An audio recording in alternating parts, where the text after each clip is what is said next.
如果一個樓盤連知根知底嘅本地人都願意去居住，我哋先唔講佢有幾好啦，至少唔會差到去邊度。你同唔同意呢種講法啊？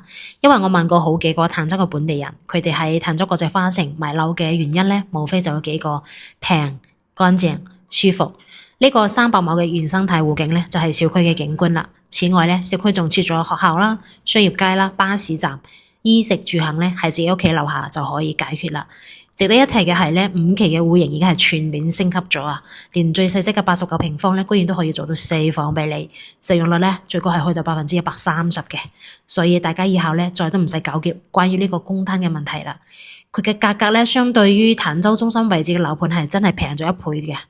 單價咧就大概係9000零蚊，大裝修89平方到138平方。